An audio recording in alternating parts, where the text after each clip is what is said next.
Boa noite, irmãos. Vamos orar juntos, confiando esse tempo ao Senhor.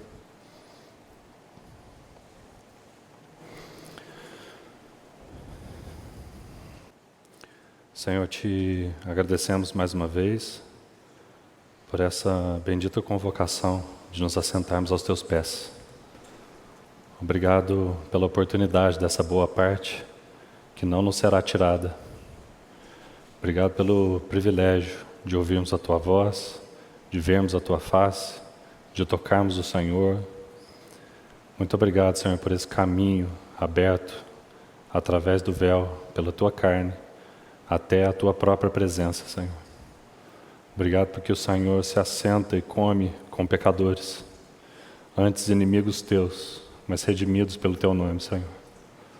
Obrigado por esse privilégio de pertencermos a ti e uns aos outros, sermos membros teus e membros uns dos outros, Senhor.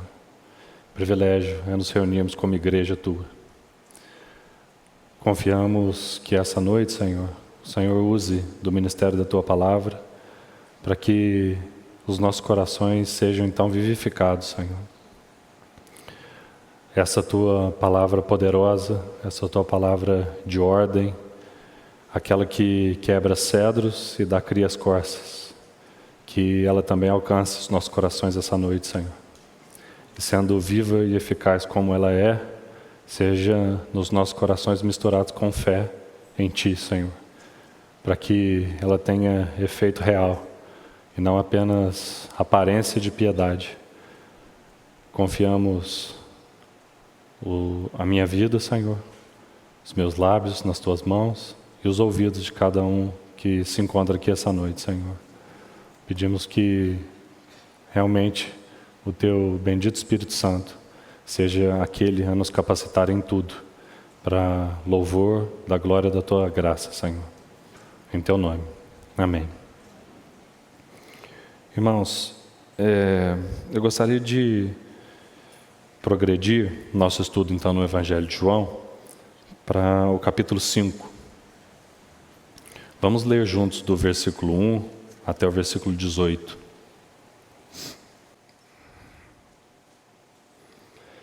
Passadas estas coisas, havia uma festa dos judeus, e Jesus subiu para Jerusalém. Ora, existe ali, junto à porta das ovelhas, um tanque, chamado em hebraico Betesda, o qual tem 5 pavilhões. Nestes jazia uma multidão de enfermos, cegos, coxos, paralíticos, esperando que se movesse a água, porquanto um anjo descia em certo tempo agitando-a. E o primeiro que entrava no tanque, uma vez agitada a água, sarava de qualquer doença que tivesse. Estava ali um homem enfermo, havia 38 anos. Jesus, vendo-o deitado e sabendo que estava assim há muito tempo, perguntou-lhe: Queres ser curado? Respondeu-lhe o enfermo: Senhor, não tem ninguém que me ponha no tanque quando a água é agitada, pois enquanto eu vou, desce outro antes de mim. Então lhe disse Jesus: Levanta-te, toma o teu leito e anda. E imediatamente o homem se viu curado e, tomando o leito, pôs-se a andar. E aquele dia era sábado. Por isso disseram os judeus ao que fora curado: Hoje é sábado, e não te é lícito carregar o leito. Ao que ele lhes respondeu: O mesmo que me curou me disse: Toma o teu leito e anda. Perguntaram-lhe eles: Quem é o homem que te disse: Toma o teu leito e anda? Mas o que fora curado não sabia quem era, porque Jesus se havia retirado, por haver muita gente naquele lugar. Mais tarde, Jesus o encontrou no templo e lhe disse: Olha que já estás curado. Não peques mais, para que não te suceda coisa pior. O homem retirou-se e disse aos judeus que fora Jesus quem o havia curado. E os judeus perseguiam Jesus, porque fazia estas coisas no sábado. Mas ele lhes disse: Meu pai trabalha até agora, e eu trabalho também. Por isso, pois, os judeus ainda mais procuravam matá-lo, porque não somente violava o sábado, mas também dizia que Deus era seu próprio Pai, fazendo-se igual a Deus. Essa cena, meus irmãos, que lemos aqui no capítulo 5, ela é colocada em paralelo com a cena que estudamos na semana passada, do final do capítulo 4, e são duas curas colocadas lado a lado. E é interessante vermos nesse quadro o que João deseja mostrar. Primeiro, ele constrói, como já em outras cenas ele fez, um contraste. Esse contraste entre o mundo religioso, dos ritos, e a realidade, que é Cristo. Já no versículo 1, ele faz como também ele diz lá no capítulo 2, no versículo 13, quando da purificação do templo. Ele diz: estava prestes a acontecer a Páscoa dos judeus, em João 2,13. E como nós compartilhamos naquela ocasião, essa é uma referência única, né? Em nenhum outro lugar da Bíblia a Páscoa é chamada de Páscoa dos judeus. A Páscoa é do Senhor, demonstrando ali que aquele povo havia se apropriado de algo que o Senhor tinha instituído, pela graça dele, pela misericórdia dele, para que aquilo fosse um ritual que apontasse para o próprio Senhor, para o verdadeiro Cordeiro Pascal, para o sacrifício verdadeiro, para aquele sangue que não cobriria apenas as vergas das portas, mas nos cobriria de todo pecado. Então, esses ritos foram perdendo significado. E aquilo que o Senhor havia instituído foi se tornando algo vazio, algo que já não passava mais no coração daquele povo, do porquê real de se fazer aqueles ritos. E é tão bonito ver João, quando ele descreve essa cena. Ele é um judeu, né? João é um judeu. Mas quando ele está contando a história, o Evangelho, é a história de Cristo. Então, quando ele quer contar o que Cristo fez, aos olhos dele, parece que esses ritos, então, perderam realmente o significado, porque a realidade é Cristo. Então, ele não cita nem qual festa que é, né? Ele diz: havia uma festa lá dos judeus, mas Jesus subiu a Jerusalém. Esse contraste, essa festa, e ele nem se inclui como os judeus, né? Ele diz: havia lá uma festa dos judeus. Nós não sabemos nem qual é. Diferentes comentaristas, inclusive, dão sugestões diferentes de qual seria essa festa. E creio que realmente não vem ao caso, porque não veio ao caso para João, não veio ao caso para o Espírito Santo, de mencionar qual é essa festa aqui. Então esse é o coração de João. Ele diz: estava prestes a acontecer lá em Jerusalém uma festa dos judeus. Não algo do Senhor, não algo que ele mais tinha instituído, mas algo que foi aos poucos perdendo totalmente o significado, o sentido, se tornou vazio, religioso, se tornou pervertido. São oferecidos animais defeituosos, é feito aquele mercado com usura dentro do templo. Então, religião vazia, aparência de piedade. João diz: uma festa dos judeus. Mas Jesus subiu a Jerusalém. Esse é o contraste, assim que essa cena começa. Uma festa dos judeus, mas Jesus foi a Jerusalém. E aí no versículo 2 e 3, ele continua mostrando esse contraste. Vamos ler mais uma vez. Diz ali: ora, existe ali junto à porta das ovelhas um tanque, chamado em hebraico de Betesda, o qual tem 5 pavilhões. Nestes jazia uma multidão de enfermos, cegos, coxos e paralíticos. A porta das ovelhas, irmãos, como o próprio nome sugere, era uma das portas de Jerusalém, pela qual costumava então entrar com os animais para o sacrifício no templo. Por isso era chamado de a porta das ovelhas. E Betesda, esse nome hebraico, que é destacado aí por João, significa casa de misericórdia. Então a cena que ele está dizendo é: havia ali uma multidão, 5 pavilhões lotados, de pessoas enfermas, cegos, coxos e paralíticos, em volta de um tanque, aguardando misericórdia, de frente para a porta das ovelhas. Mas nada acontecia.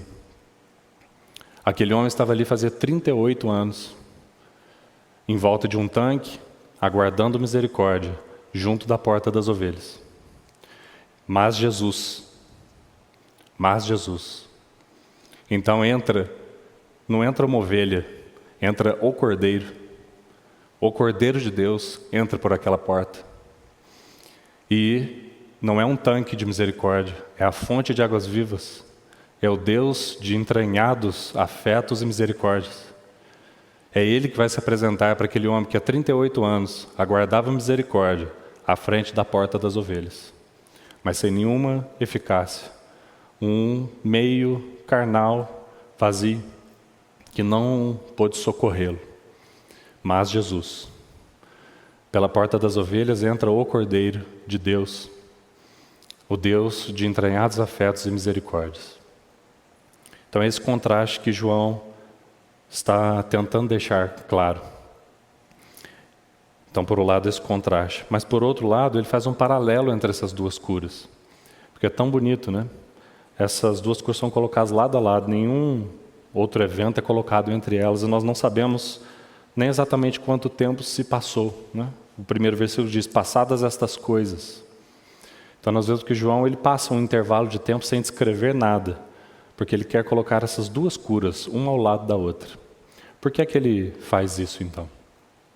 A cura que nós meditamos na semana passada, de maneira tão graciosa e ungida, graças ao Senhor, ela era uma cura de uma doença de morte, não é assim? Quando nós voltamos aí no capítulo 4, versículo 47, aquele oficial do rei busca o nosso Senhor Jesus, e ele diz, né, tendo ouvido dizer que Jesus viera da Judéia para a Galiléia, foi ter com ele e lhe rogou que descesse para curar seu filho, que estava à morte, à beira da morte. Então era uma doença mortal, né? Era um caso de vida ou morte. Aquele filho estava à morte. Agora aqui nós vemos doenças que não são mortais. A questão, o Senhor não está lidando com a morte, agora Ele está lidando com a morbidade e não com a mortalidade. Então nós temos um enfermo de 38 anos. E é tão interessante esse número. Gostaria que os irmãos abrissem em Deuteronômio, capítulo 2, para que nós víssemos algo juntos. Deuteronômio, capítulo 2. Porque o Senhor faz questão de destacar esse tempo, né?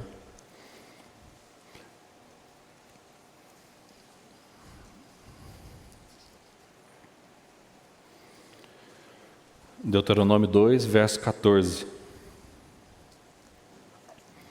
O tempo que caminhamos desde Cades Barneia até passarmos o ribeiro de Zered foram 38 anos, até que toda aquela geração dos homens de guerra se consumiu do meio do arraial, como o Senhor lhe jurara.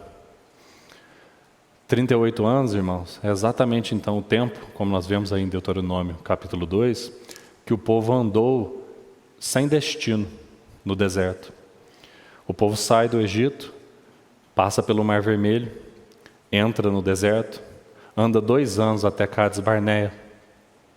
E ali então os espias são enviados para a terra. E nós sabemos o que acontece ali. Os espias voltam com aquele relatório e eles têm um olhar duplo. Primeiro para os outros, eles são gigantes. E depois para si mesmos, nós somos gafanhotos. Então o resultado desse olhar é incredulidade. O Senhor não tem condições de nos dar essa terra que Ele prometeu. Porque existem gigantes demais e nós somos fracos demais.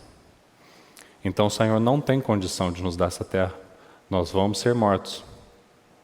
Incredulidade. E por isso, eles ficam 38 anos andando no deserto, até que toda aquela geração passe. e eles possam retornar até Cades Barneia e cruzar o ribeirão e entrar na terra. Nós sabemos, já tem sido dito para nós repetidas vezes, que Canaã significa plenitude de Cristo. O Egito já ficou para trás. O Mar Vermelho já foi aberto, já foi atravessado e já foi fechado. Não tem volta para o Egito. Então o assunto do novo nascimento, o assunto da solução para a morte, para a separação de Deus, já estava resolvido ali. Mas havia então um caminho para depois do Mar Vermelho, até um desfrute pleno da plenitude de Cristo.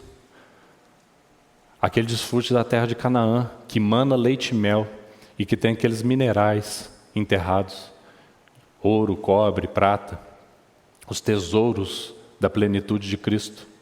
Havia um caminho ainda para ser cruzado. E esse caminho foi de 2 anos, mas por causa da incredulidade, eles não entraram em Canaã. E ficaram 38 anos vagando sem destino no deserto, até que toda aquela geração passasse. E é esse número que o Senhor destaca aqui em João capítulo 5. João, como nós também já ouvimos, irmãos, ele chama os milagres realizados pelo Senhor de sinais, porque eles não são, o Senhor não era um milagreiro. Ali tinha uma multidão de enfermos. Ele não sai curando todo mundo à revelia.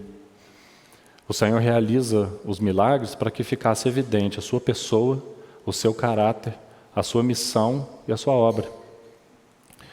Então, quando ele faz algum milagre, orientado pelo Pai, porque ele só faz aquilo que ele vê o Pai fazer, então ele tem algo específico para mostrar, ele tem algo para revelar. Ele não faz nada a revelia. O Senhor só faz aquilo para que ele foi enviado para fazer. Então ele vai ali no meio daquela multidão e ele seleciona um desses enfermos. E esse enfermo estava ali, nessa condição. Quando o versículo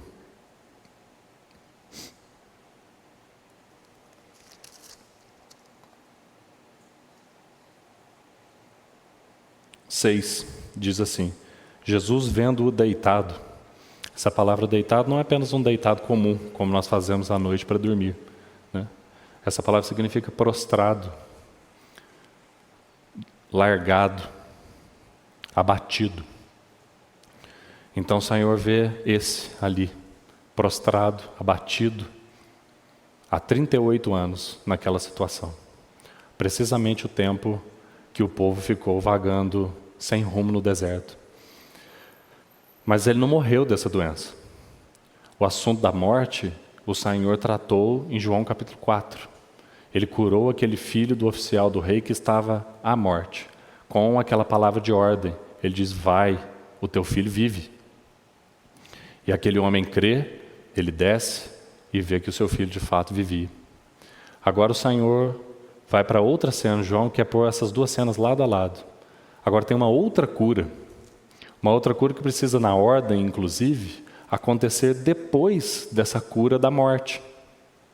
Após o Senhor intervir sobre a morte, então agora ele precisa intervir sobre a paralisia, sobre um paralítico, sobre alguém estagnado, sobre alguém que 38 anos não saiu do lugar, sobre alguém que durante todo esse tempo não pôde progredir, que não podia estar no templo. Estava prestes a acontecer, então, uma festa dos judeus, e todo judeu deveria comparecer ao templo, mas ele não tinha condição de cumprir com o que o Senhor tinha ordenado, porque ele estava há 38 anos paralítico, aguardando misericórdia, no tanque de Betesda, em frente à porta das ovelhas. Agora, o Cordeiro de Deus vai se apresentar a ele, porque o mesmo que tem palavra de ordem para lidar com a morte, tem a palavra de ordem para lidar com a paralisia. Esse vai se apresentar para esse paralítico. E ele se apresenta com essa pergunta tão sondadora, né? No versículo 6. Versículo 5 que lemos diz: estava ali esse homem enfermo havia 38 anos. Então o Cordeiro de Deus se coloca na presença dele, o vê, deitado, prostrado, sabendo que ele estava assim há muito tempo, ele faz essa pergunta: queres ser curado? A palavra curado, aí, irmãos, é ginomai. E ela significa vir à existência ou receber vida. Literalmente o que o Senhor está perguntando para ele é: você quer receber vida? Essa é a pergunta. E é tão interessante que ele faça essa pergunta porque esse homem não morreu dessa paralisia. Ele não estava à beira da morte por causa da paralisia. Ele estava há 38 anos com aquela doença. Evidentemente não era uma doença mortal. Mas o Senhor se coloca diante dele e fala assim: você quer receber vida? Quer ser curado? Quando nós avançamos para João capítulo 10, o Senhor vai fazer então esse par exato que nós estamos vendo em João capítulo 4 e João capítulo 5. Em João 10:10, o Senhor vai dizer: eu vim para que vocês tenham vida. Esse é o primeiro passo, porque vocês estavam mortos nos seus delitos e pecados. O assunto primeiro que precisava ser lidado era a morte. Eu não tenho como pedir para o morto andar. Então esse é o primeiro assunto, e ele lida. Ele dá aquela palavra de ordem: vai que o teu filho vive. É o Senhor que pode lidar com a morte. Mas João 10:10 então vai dizer: eu vim para que vocês tenham vida. João capítulo 4. Mas eu vim também para que essa vida seja abundante. Eu vim para que vocês tenham vida e a tenham em abundância. A vida que eu vim para dar para vocês não é uma vida de cego. O cego está vivo, mas ele não vê. Não é uma vida de coxo, porque o coxo ele está vivo, mas ele não anda. Não é uma vida de paralítico. E paralítico, irmãos, a palavra aí é a mesma usada em Lucas capítulo 6 e Mateus capítulo 12 para o homem da mão ressequida. Então, o coxo fala em relação às pernas e o paralítico aí fala em relação às mãos. Então não fica claro, nós sabemos muito bem o que essas coisas significam espiritualmente, não sabemos? O Senhor está dizendo: eu vim para que vocês tenham vida, mas não apenas uma libertação da morte, não uma vida de cegos. Alguém que recebeu vida, mas anda sem discernimento espiritual, que não consegue compreender as coisas de Deus, que não discerne onde o Senhor está e onde Ele não está, o que é vontade dEle e o que não é, que não pode ver o Senhor, não pode conhecê-lo, não pode adorá-lo. Não é esse tipo de vida que eu vim trazer para vocês, é vida abundante, não é vida de cego. Eu não vim para que vocês tenham uma vida de coxos. Então vocês estão livres da morte, da doença de morte, mas estão há 38 anos coxos. Então as pernas, que não têm como andar nos caminhos do Senhor, que não podem obedecer. Este é o caminho, andai por ele. Mas não têm as pernas para fazer isso.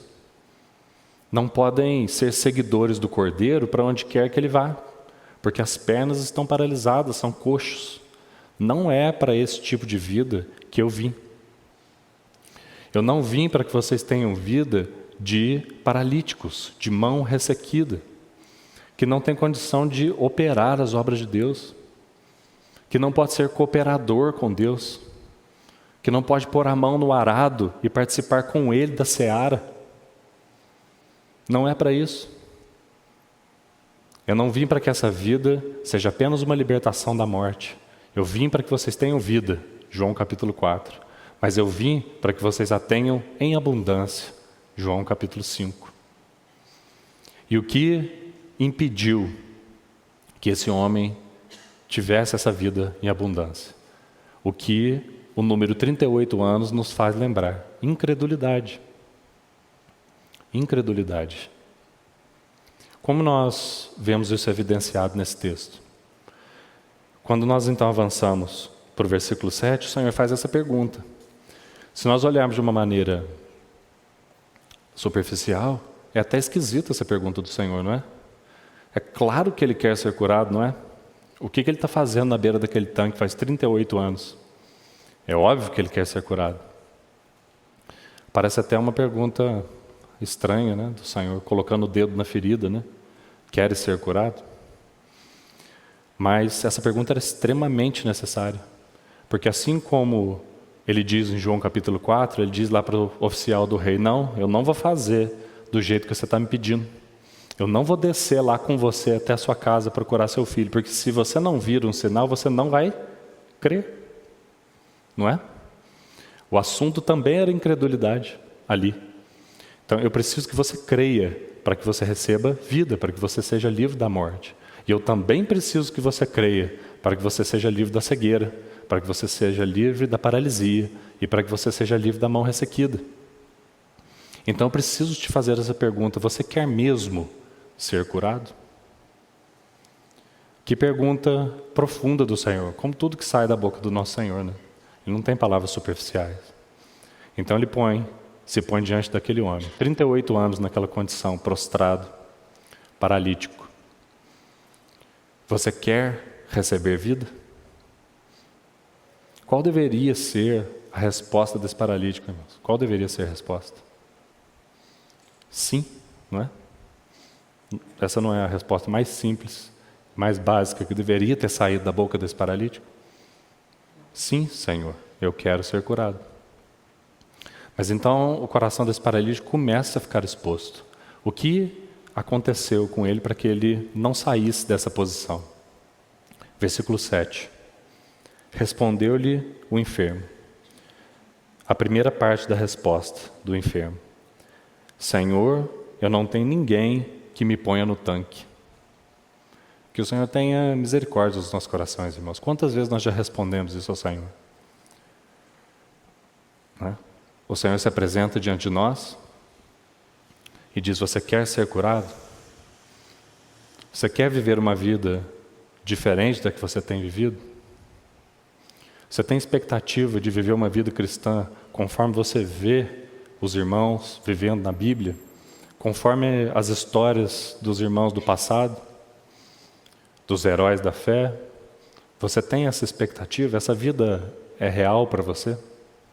Você quer essa vida? Ou você não quer? Ou você não acredita que essa vida é possível? Você não tem fé que ela possa ser vivida dessa maneira. E a nossa resposta muitas vezes ao Senhor começa com a mesma resposta do paralítico. Não é que eu não queira, Senhor, é que a minha esposa, ela precisa me ajudar. Porque nesse assunto, se ela não contribuir comigo, como que eu posso resolver esse assunto? Como que eu posso tratar a minha ira se ela continua me provocando? Não é que eu não queira ser curado, Senhor. É que tem os outros. É que os outros não me colocam no tanque. Essa é a primeira resposta. Não é que eu não queira, não, Senhor. É que os meus irmãos não me ajudam o suficiente. Eu estou passando por isso e eu não recebi o número de visitas que eu achei que eu deveria ter recebido. Não tem a quantidade de oração que eu acho que deveria ter tido. Nenhum presbítero veio aqui em casa. Então não é que eu não quero ser curado, não. Eu até quero, Senhor. O problema é que não tem ninguém que me ponha no tanque. Quantas vezes nós já dissemos isso ao Senhor, irmãos? Senhor, eu até quero. O problema é minha esposa. O problema são meus filhos. O problema é os irmãos na assembleia onde o Senhor me colocou. Não tem ninguém que me ponha no tanque.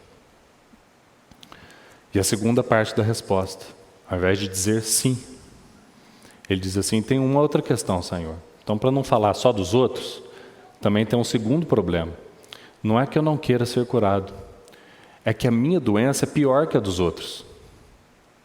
Então, quando eu tento ir, outro desce na minha frente e chega antes de mim. Então, não é que eu não quero, é que para mim não é tão fácil igual para os outros. Então, eu até gostaria, Senhor, mas para o outro irmão ali é muito mais fácil. Ele não tem a mesma história que eu.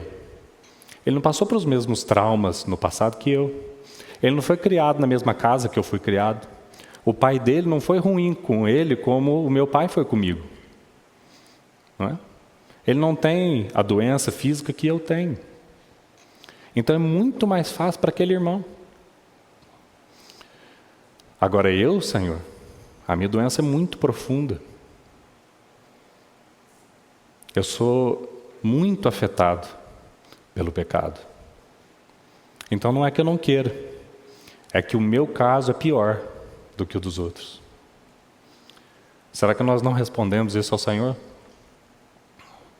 Senhor, é mais fácil para aqueles outros filhos teus, que o Senhor preservou mais, que o Senhor colocou num lar cristão. Eu não tive esse privilégio, Senhor. Então, para mim é muito mais difícil. Os outros não são tão paralíticos assim. Então, eles têm condição de chegar primeiro no tanque, e eu fico para trás. Os irmãos veem o coração desse paralítico? Essa é a resposta que ele tem para dar. O Senhor está ali, na frente dele, o médico dos médicos, o Cordeiro de Deus, entra pela porta das ovelhas, se coloca ali, na frente dele, diz assim: você quer receber vida? E essa é a resposta que ele tem para dar. Eu até gostaria, mas não tem ninguém para me pôr no tanque. E mesmo que eu tente ir, tem outros menos doentes do que eu. E eles vão na minha frente. Que o Senhor sonde os nossos corações, irmãos. Ele tem misericórdia de nós. Porque esse é o reflexo da incredulidade. Não é exatamente o que o povo fez diante da terra de Canaã. Senhor, não é que nós não queiramos essa terra. Não é isso. Nós queremos muito essa terra, até é ótima. Ela mana leite e mel. Precisa de 2 pessoas para carregar o cacho de uva. Não é que nós não queremos essa terra. Claro que nós queremos. Mas tem um problema. Primeiro os outros. Eles são gigantes. E depois nós. Nós somos gafanhotos. Dado esse quadro, Senhor, o Senhor não tem como cumprir a sua promessa de nos dar essa terra. Esse é o veredito. O Senhor não tem condições de nos dar o que o Senhor prometeu. É isso que está por trás dessa resposta. O Senhor não tem poder para derrotar esses inimigos, porque eles são grandes demais e nós somos fracos demais. Então, 38 anos sem sair do lugar. 38 anos prostrados no deserto, sem desfrute da plenitude de Cristo, sem a vida e abundância. Vida, sim, fora do Egito, depois do Mar Vermelho, mas uma vida prostrada, paralisada, 38 anos girando sem sair do lugar. Por quê? Incredulidade. Olhando para os outros e olhando para mim mesmo, a conclusão é: o Senhor não tem condições de me dar essa terra. Será que não é assim também que nós respondemos ao Senhor? Senhor, essa vida que a Tua palavra promete, eu não tenho condição de viver, porque meu ambiente não permite, e porque olhando para mim mesmo, eu sou doente demais. Eu nunca vou poder viver igual Paulo. Como que eu posso viver? Isso é para Paulo. Ele talvez seja menos doente do que eu. Eu não tenho condição de viver essa vida. O Senhor prometeu, e nós vamos ler versículos nos fazendo lembrar dessa noite, dessa promessa do Senhor. Mas, Senhor, eu não creio que o Senhor tem poder para isso. Então, o Senhor se apresenta. Caio, você quer receber vida? Você quer? O que o Senhor precisa testar? O mesmo que Ele testou em João capítulo 4. A mesma coisa. Vai. Eu não vou com você não, eu vou ficar aqui, mas vai, que o teu filho vive. Porque se você não vir nenhum sinal, de modo nenhum, crereis. Fé, crença. Então aqui o Senhor faz a mesma coisa. Você crê que eu posso te curar? Ou já faz 38 anos, você já perdeu a esperança. Você já desistiu. Você não vai viver uma vida com olhos abertos, com pernas firmes e com mãos operantes. Eu já desisti dessa vida, Senhor, já faz 38 anos. Eu não creio que ela é possível. Mas o Senhor permanece. Ele também não responde o paralítico. Porque o paralítico não respondeu ele, né? Quer ser curado? Ele não responde, nem sim, nem não. Ele coloca os empecilhos. Então o Senhor também não responde. O Senhor simplesmente se apresenta e derruba os empecilhos. No versículo 8. Então é interessante essa conversa, né? Parece que um não responde o outro. Versículo 7, então. Respondeu-lhe o enfermo: Senhor, não tem ninguém que me ponha no tanque. Quando a água é agitada, pois, enquanto eu vou, desce outro antes de mim. Então lhe disse Jesus: levanta, toma o teu leito e anda. Vamos abrir juntos em Jeremias, irmãos, capítulo 15. Para nós avaliarmos essa interação do Senhor com esse paralítico. Jeremias, capítulo 15.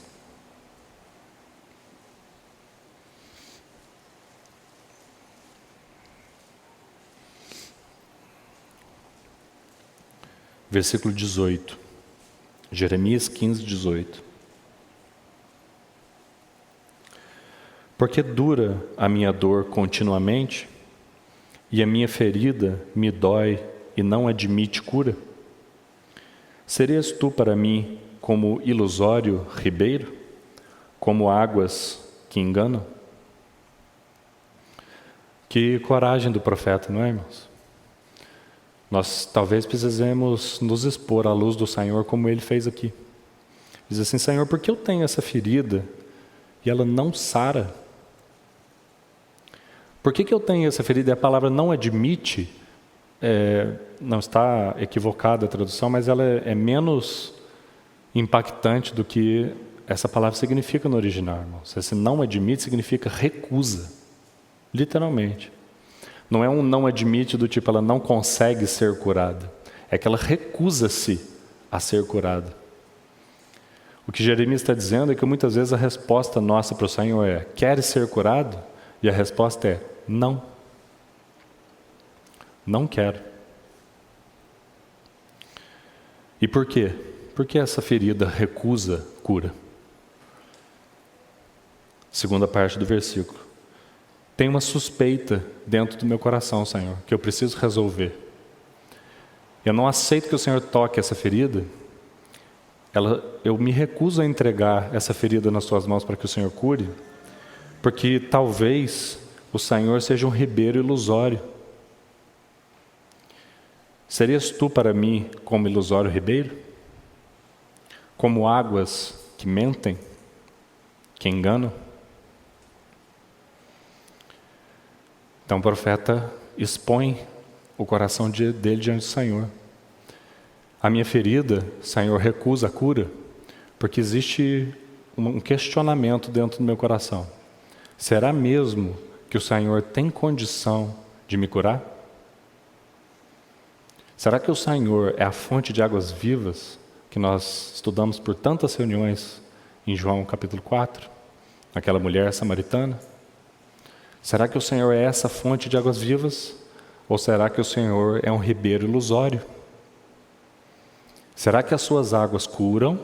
Ou será que as suas águas mentem? Nós temos coragem de colocar nosso coração assim diante do Senhor, irmãos? Porque se há feridas que têm recusado cura há 38 anos nos nossos corações, então isso precisa ser colocado diante dele. Por que a minha ferida recusa cura? Sabe por quê, Senhor? Porque assim como o povo não creu que o Senhor era poderoso para fortalecê-los, não importa se eles fossem gafanhotos, e para derrotar os inimigos, não importa se eles fossem gigantes, do mesmo jeito que o povo não creu e não entrou naquela terra, eu também não sei se eu creio, Senhor, que o Senhor tem condições de me dar essa vida abundante que o Senhor prometeu. Eu não sei se eu creio. Eu tenho essa dúvida, Senhor. Talvez essa fonte de águas vivas que a Tua palavra fala, que os irmãos estão ministrando, talvez eu seja um ribeiro ilusório. Talvez essas águas não curem como os irmãos estão dizendo, talvez elas mintam. Incredulidade. A minha ferida recusa a ser curada, porque talvez o Senhor seja uma fonte, um ribeiro ilusório e uma fonte de águas que mentem. Será que esse é o Senhor, irmãos? Será que esse é Ele? Então, por que as nossas feridas recusam cura? Porque Ele continua o mesmo. É isso que nós vamos ver no finalzinho do capítulo 5. Ele diz: o Pai trabalha até agora e eu também. Ele não descansa, Ele continua se apresentando a nós com a mesma pergunta, porque Ele veio para isso. É para isso que Ele veio. Então Ele continua: você quer receber vida? Até quando a nossa resposta será não? Não, Senhor. Porque talvez o Senhor seja um ribeiro ilusório. Talvez essas águas me enganem. Então eu não quero correr o risco de colocar a minha ferida nas tuas mãos. Mas o Senhor, tendo ouvido isso, Ele podia ter virado as costas e ido embora, não podia, irmãos? Se você não quer, então foi embora, não é? Essa resposta é não. Então, volta para o tanque. Fica aí no tanque. Continue. Mas o Senhor, Ele não liga para essa resposta. Ele permanece ali, na frente daquele paralítico. E Ele faz então, como Ele fez no capítulo 4, aquela palavra de ordem. Vai, teu filho vive. Agora Ele diz: levanta, toma o teu leito e anda. É tão impressionante também, não é, irmãos? Ele não dá a mão para aquele paralítico, não é? Pelo menos a palavra não descreve isso. Ele não fala assim: pode deixar, eu vou te pôr no tanque. Já que não tem ninguém, deixa que eu ponho. Eu tenho uns discípulos aqui, a gente dá um jeito e te coloca lá. Não é? Ele não pega, apoia o paralítico, põe ele no ombro e levanta. Ele dá uma palavra de ordem, porque Ele quer quebrar a incredulidade. A mesma coisa que Ele fez no capítulo 4. Ele podia ter ido com aquele pai até o filho, não podia? Ele podia ter ido. O Senhor não era preguiçoso, né, irmãos? Ele não estava com preguiça de ir até lá onde o filho estava. Ele precisava agir daquela maneira, porque se o pai não visse um sinal, de modo nenhum ele creria. Então aqui o Senhor está fazendo a mesma coisa. Eu não posso simplesmente ajudar a colocar no tanque, porque isso não vai resolver a sua falta de fé. Então o Senhor fica em pé na frente dele, sem mão, sem ombro, sem a ajuda dos discípulos, nada. Mas Ele fala assim: levanta, toma o teu leito e anda. Se Ele não fosse poderoso para dar essa ordem, seria uma das frases mais cruéis do mundo, não é, irmãos? Você imagina você chegar para uma pessoa numa cadeira de rodas e falar para ela: levanta e anda. Se você não tivesse poder para fazer o que você está falando, não é? Que crueldade que isso seria, não é verdade? Você chegar para uma pessoa paralítica e falar: levanta daí. Mas é isso que o Senhor faz. Então, é isso que Ele está querendo dizer. Tem 38 anos que você está aí. Mas agora eu estou aqui. A porta, você estava olhando para a porta das ovelhas errada. O Cordeiro de Deus está aqui, agora. Então você quer receber vida? Porque não tem nenhum outro nome pelo qual importa que você seja salvo. Para de olhar para aqueles que não estão te colocando no tanque. Olha para mim. Você está sobrecarregado? Vinde a mim, que eu te aliviarei. Vinde a mim, direto, eu estou aqui. Levanta e anda. O Senhor está tocando nessa raiz, incredulidade. Se nós nos colocarmos de uma pessoa de cadeira de rodas e dissermos: levanta, ela não vai ter essa coragem de levantar, vai? A não ser que ela creia que você tenha poder para fazer algo por ela, ela não vai levantar. Mas então, de alguma maneira, quando essa palavra sai da boca do Senhor, esse paralítico crê. Então parece que a coisa é tão simplificada, não é? Porque antes era tão complexo. Não é que eu não quero cura, Senhor, é que tem muito problema. São 5 pavilhões. Como é que eu subo isso?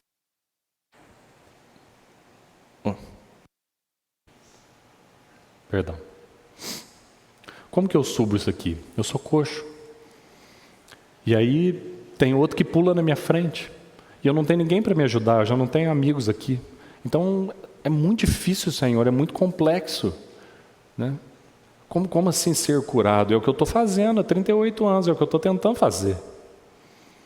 Mas então quando ele crê, só de ouvir, levanta e anda.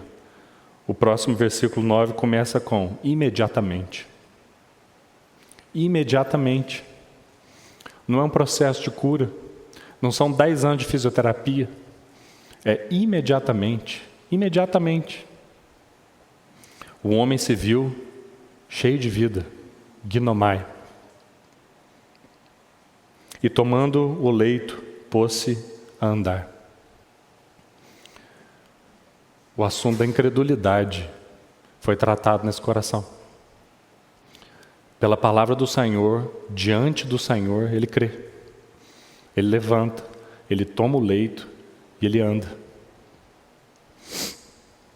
O Senhor lida com as 2 desculpas que ele dá com uma frase. Quando nós abrimos em Efésios, capítulo 3, tinha dito aos irmãos que nós leríamos os textos, eu gostaria que nós abríssemos.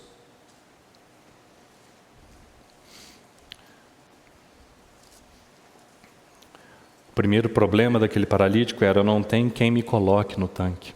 E o Senhor resolve se apresentando, né? Vinde a mim. Para de olhar para o seu arredor. Não tem nenhum outro nome pelo qual importa que você seja salvo. Eu estou aqui. É assim que ele lida com a primeira dúvida. Com a segunda dúvida é: eu sou doente demais, Senhor. Eu sou muito mais doente do que os outros que estão aqui nesse pavilhão. Então Efésios 3:20 vai dizer: ora, aquele que é poderoso para fazer infinitamente mais do que tudo quanto pedimos ou pensamos, conforme o seu poder que opera em nós. A ele seja a glória na igreja e em Cristo Jesus, por todas as gerações, para todo sempre. Amém. 1 a Tessalonicenses, capítulo 5, versículo 23. O mesmo Deus da paz vos santifique em tudo, todas as feridas. Não só a vida do seu espírito, mas o seu espírito, a sua alma e o seu corpo sejam conservados íntegros e irrepreensíveis na vinda de nosso Senhor Jesus Cristo. O versículo 24, irmãos, que ele tem um peso diferente nessa noite para os nossos corações. Fiel é o que vos chama, o qual também o fará. Nós precisamos responder essa pergunta, irmãos. Nós cremos nisso. O Senhor, ele é fiel o suficiente para cumprir o que ele está dizendo aqui em 1 Tessalonicenses. Ele pode fazer o que ele está dizendo que ele vai fazer. Conservar o nosso espírito, a nossa alma e o nosso corpo santos, íntegros e irrepreensíveis. Ele pode curar todas as suas feridas, ou elas são profundas demais, já faz tempo demais. Fiel é o que vos chama, o qual também o fará. Nós cremos? Ou quem sabe ele é o ribeiro ilusório? Quem sabe ele é uma fonte de águas mentirosas? Nós cremos, irmãos. Judas, capítulo 1, só tem um capítulo, né? Versículo 24.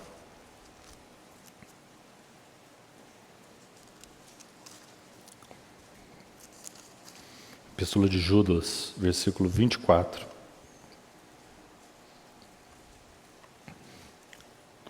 Ora, aquele que é poderoso para vos guardar de tropeços e para vos apresentar com exultação, imaculados diante da sua glória, ao único Deus, nosso Salvador, mediante Jesus Cristo, Senhor nosso, glória, majestade, império e soberania, antes de todas as eras, e agora e por todos os séculos. Amém. Que palavra linda para os paralíticos, para os coxos, né? Aquele que é poderoso para vos guardar de tropeços, aquele que pode curar as pernas e os joelhos trôpegos. Ele é poderoso para vos guardar de tropeços, até aquele dia que estaremos diante da glória dele. Nós cremos, irmãos. Ele é poderoso. Efésios 3:20 e Judas 24, ambos dizem, aquele que é poderoso. Ele é poderoso ou ele é um ribeiro de águas mentirosas? Nós cremos nesse imediatamente. O Senhor continua se apresentando, irmãos. Ele continua hoje, incansavelmente, dizendo, levanta-te e anda, porque eu vim para que vocês tenham vida e a tenham em abundância. Então a restauração desse paralítico é tão linda e tão imediata, como a própria palavra diz. A partir do versículo 9, que estávamos lendo então lá em João 5, nós já vemos essa primeira provisão que já comentei com os irmãos. Primeiro então, ele sem as mãos, sem os ombros, só pela palavra do Senhor. Ele crê, obedece, levanta, toma o leito e põe-se a andar. Aquele que não podia seguir os caminhos do Senhor, agora tem os seus joelhos firmados, as suas pernas fortalecidas, os seus pés endireitados. E ele põe-se a andar imediatamente. Final do versículo 9. Uma segunda capacitação. A primeira, andar nos caminhos do Senhor. Segunda, e aquele dia era sábado. Por isso disseram os judeus ao que fora curado, hoje é sábado, e não te é lícito carregar o leito. Ao que ele lhes respondeu, o mesmo que me curou, me disse, toma o teu leito e anda. Provisão, irmãos, para se manter firme frente à oposição de outros e à oposição da nossa própria carne religiosa. Esse paralítico já sofre imediatamente. Ele ficou 38 anos parado. Nenhum judeu se preocupou com ele. Ele dá o primeiro passo, já aparece um monte de judeu para criticar. Não é assim? 38 anos ele era um mendigo invisível. Agora ele começa a andar. Ele dá o primeiro passo. Então, a religião, a carne, os opositores começam. Não é assim não. Não é? Que dano a religião, não a verdadeira religião, como o Tiago diz, né? Mas essa religiosidade, essa aparência de piedade vazia, que dano isso é para a nossa carne, irmãos. Que o Senhor também sonde os nossos corações. Tem um paralítico de 38 anos em pé na frente deles, e eles estão preocupados que é sábado. É com isso que eles estão preocupados. Então Paulo, escrevendo para Timóteo, ele diz assim, os homens eles serão mentirosos, enganadores, blasfemadores, ciumentos, invejosos, desobedientes aos pais. É isso que eles são por dentro. Mas eles têm uma aparência de piedade, mas negando-lhe a eficácia. Uma aparência de piedade ineficaz. Quantos desses judeus passaram ali 38 anos? Talvez tenham até dado esmola para esse paralítico. Mas nunca puderam fazer ele andar. Agora ele está andando, 38 anos depois. E a preocupação deles é, mas hoje é sábado. Mas aquele que foi tocado pelo Senhor, ele não está preocupado com essa oposição. Ele diz assim, não importa isso. Aquele que me curou, ele me mandou tomar o meu leito e andar. Então eu vou tomar o meu leito e vou andar. Porque aquele que me curou, me mandou fazer isso. Então, permanecendo firme contra os levantes do próprio coração religioso, representado aqui por esses judeus. Mais uma capacitação, prosseguindo. Verso 12. Perguntaram-lhe, quem é o homem que te disse, toma o teu leito e anda? Mas o que fora curado não sabia quem era, porque Jesus se havia retirado para ver muita gente naquele lugar. Mais tarde, Jesus o encontrou no templo. Que detalhe também bonito, não é, irmãos? 38 anos, agora ele pode andar. Se isso acontecesse com a gente, qual que era o primeiro lugar que a gente ia, irmãos? Jogar bola, talvez, né? Depois de 38 anos paralítico, então agora eu posso andar. Eu vou correr, vou subir uma montanha, vou jogar uma bola, não é isso? 38 anos paralítico, o Senhor toca e o cura. E ele diz, aquele que me curou me mandou andar por esse caminho, e eu não vou ser dissuadido mais desse caminho. E o primeiro lugar que ele vai é o templo. É lá que o Senhor vai encontrar. Ele não vai para a casa da família dele, ele não vai rever uns amigos que ele não podia, ele não vai fazer um esporte, não é isso que ele vai fazer. Ele vai para o templo. Então, a próxima capacitação, estar na presença de Deus, ir à casa de Deus, a casa de oração, a casa de adoração. Então, aquele que ainda estava tentando descobrir quem é aquele que o curou, então ele vai ao templo, e lá no templo o Senhor se revela para ele. Mais tarde, Jesus o encontrou no templo e lhe disse, olha que já estás curado, não peques mais, para que não te suceda coisa pior. Então a primeira provisão, ir ao templo, poder adorar, estar na casa de Deus, servi-lo, orar a Ele. Segunda provisão, não ter recaídas. O irmão Campbell Morgan, quando comenta esse texto, é tão bonito, ele diz, o Senhor podia ter deixado o leito ali, certamente aquele leito não vale nada, né? O leito ali é uma palavra bonita para um lençol, que devia estar jogado no chão para esse paralítico deitar, não é? Esse leito não vale nada. Por que o Senhor manda tomar o leito? Então, ele comentando esse texto, ele diz assim, porque era para ele nunca mais voltar para onde aquele leito estava. Para que não houvesse nenhuma provisão de retorno àquela situação de paralisia. Quando há, então, a fé e o Senhor cura, e Ele fornece vida em abundância, então há provisão para que nunca se retorne a esse estado. O Senhor pode dar esse mandamento. Assim como seria crueldade Ele dizer, levanta e anda, se Ele não fosse poderoso para que Ele fornecesse essa cura ao paralítico, Ele também seria cruel se Ele dissesse assim, vai, não peques mais, se isso também fosse impossível. Então, não viver mais em pecado. É claro que quando nós estamos aqui na carne, cometeremos pecado, mas uma vida de pecado, uma vida paralisada, uma vida de 38 anos paralítico, para isso, então, a provisão. O Senhor pode dizer, não volte aonde o seu leito estava. Levanta e leva com você o leito. Não fica deixando o lugarzinho reservado, esperando a hora que você vai machucar de novo a perna. Se você crê que eu posso te dar vida abundante, essa vida é até o dia de Cristo. Aquele que é poderoso para manter você santo, íntegro e irrepreensível até o dia de Cristo. Ele é poderoso para te manter até aquele dia, sem recaídas. Então ele diz, não peques mais. Outra provisão. E a última, o homem retirou-se e disse aos judeus.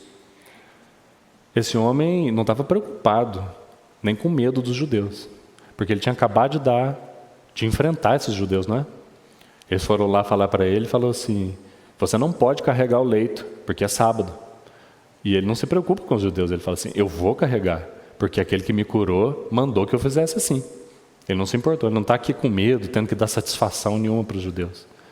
Mas quando ele então entende que é Jesus, quando ele vai no templo e ele conhece o Senhor que o curou, então ele faz questão de dar testemunho. A última capacitação, que é o testemunho exterior. Essa progressão da cura, capacidade de andar com o Senhor, capacidade de manter-se firme frente à oposição, capacidade de ir ao templo, adorar, conhecer, orar, capacidade de não recair, de não voltar para onde o leito estava inicialmente, de não pecar mais. E por último, então, capacidade de ser uma testemunha do Senhor. Quando ele descobre quem é aquele que o curou, então ele sai e volta. Vocês estavam me perguntando naquela hora? Agora eu sei, é Jesus que me curou. Ele se torna essa testemunha. O paralítico de 38 anos vai testemunhar para os mestres da lei quem foi que o curou. Então, versículo 16, por causa disso, os judeus perseguiam Jesus, porque ele fazia essas coisas no sábado. E o Senhor dá essa resposta tão maravilhosa, né? Mas ele lhes disse: meu pai trabalha até agora, e eu trabalho também. Por isso, pois, os judeus ainda mais procuravam matá-lo, porque não somente violava o sábado, mas também dizia que Deus era o seu próprio Pai, fazendo-se igual a Deus. Salmo 121.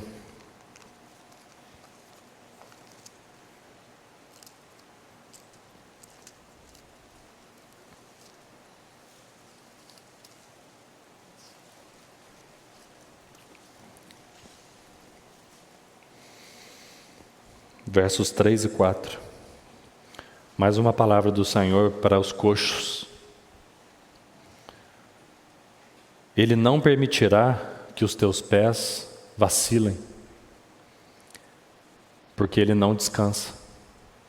Os judeus colocam: não é lícito que você faça isso no sábado.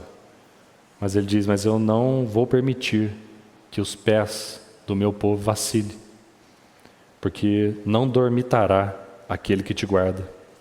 É certo que não dormita e nem dorme o guarda de Israel. Isaías 62.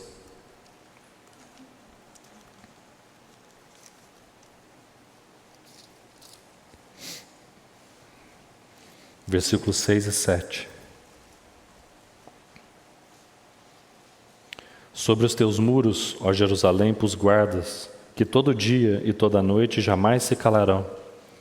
Vós, os que fareis lembrado o Senhor, não descanseis, e nem deis a Ele descanso, até que Ele restabeleça, até que Ele cure Jerusalém, e a ponha por objeto de louvor na terra. Graças ao Senhor. Que promessa maravilhosa no fim dessa cena, não é? Esse mesmo Senhor, Ele diz assim: eu não estou fazendo esse serviço agora, há poucos meses, desde quando eu iniciei meu ministério de Messias. Desde quando o Senhor criou todas as coisas, e no último dia, no sétimo dia, Ele descansa. Então o pecado macula aquilo que Ele criou, macula o propósito dEle para o homem. Então, desde então, Ele não descansa mais. Não havia 6 meses que Ele estava trabalhando, já fazia 6.000 anos que Ele estava trabalhando. Ele diz: meu Pai trabalha desde que o pecado entrou, e eu também trabalho até agora. E esse mesmo Senhor, nesses 2.000 anos de história da igreja, continua trabalhando, porque Ele não dormita e nem dorme. Ele é o mesmo Senhor que continua poderoso para fortalecer as pernas dos coxos, para que os seus pés não vacilem. Então Ele diz: aqueles que entendem isso, não descansem, e também não deem a Ele descanso, até que Ele faça isso que Ele prometeu, até que Ele restabeleça Jerusalém, e a ponha por objeto de louvor por toda a terra. Que esse também seja os nossos corações, irmãos. Se temos em nós feridas de 38 anos, se a nossa história tem sido de estagnação, de paralisia, que ainda essa noite o Senhor sonde os nossos corações, que nós possamos responder de verdade para Ele. Senhor, assim como Jeremias disse, talvez no meu coração então exista, Senhor, essa dúvida, se o Senhor não é um ribeiro de águas mentirosas. Mas eu quero crer, Senhor, na Tua palavra. Eu quero ouvir do Senhor esse levanta e anda. Eu quero experimentar que o Senhor é poderoso para fazer infinitamente mais do que eu peço, ou do que eu penso, ou do que eu imagino que o Senhor seja capaz. O Senhor é poderoso para isso, e eu desejo crer e experimentar essa capacitação. Obrigado porque o Senhor não dormita. Obrigado porque isso não foi o Teu ministério só lá, no tanque de Betesda. Mas o Senhor é a verdadeira casa de misericórdia. O Senhor é a fonte de águas vivas. E o Senhor está disponível para mim hoje. Que o Senhor encontre fé em Israel, né? Que o Senhor encontre fé nos nossos corações. E que nós não demos a Ele descanso até que Ele restabeleça a sua igreja por objeto de louvor em toda a terra. Amém.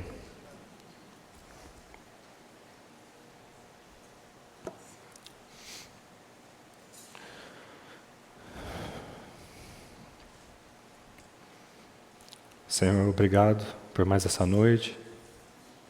Obrigado pela Tua palavra, Senhor, tão linda, tão maravilhosa, Senhor, que nenhum autor humano teria condições de escrever palavras como essas, Senhor. Tua palavra é tão maravilhosa, Senhor. Obrigado por essas cenas selecionadas pelo Teu Espírito, Senhor, para animar os nossos corações, para fortalecer a nossa fé. Obrigado porque o Senhor é o mesmo Jesus, esse que estava ali ao lado daquele tanque de Betesda, é o mesmo que está no trono do universo essa noite, Senhor, com o mesmo caráter, com o mesmo poder, com o mesmo desejo, Senhor, de cumprir a Tua promessa de nos dar vida e a dar em abundância. Perdoa-nos, Senhor, a nossa incredulidade. Perdoa-nos por suspeitar do Teu caráter, suspeitar do Teu poder, por acharmos que as nossas feridas são intratáveis e recusarmos que elas sejam curadas, Senhor. Perdão por escondê-las do Senhor. Nós queremos ter a nossa fé fortalecida essa noite por essa cena, Senhor. Nos fazer lembrados e Te fazer lembrados, Senhor. Não dormirmos e nem Te darmos descanso, até que isso seja cumprido em nós. Porque fiel é o que nos chama, o qual também o fará. Nós cremos, Senhor, que essa vida não é utópica, que o Senhor não prometeu algo que o Senhor não pode nos dar. Então, socorre Teu povo, Senhor. Se temos estado há tantos anos estagnados em qualquer área da nossa vida, Senhor, diz esse levanta, toma o Teu leito e anda para os nossos corações, Senhor. Nos ajuda com a nossa falta de fé. Obrigado. Obrigado por quem o Senhor é. Obrigado pela Tua palavra. Obrigado pela Tua obra. E obrigado por mais essa noite na Tua presença, Senhor. Recebe nosso louvor, nossa adoração. Em Teu nome, Senhor. Amém.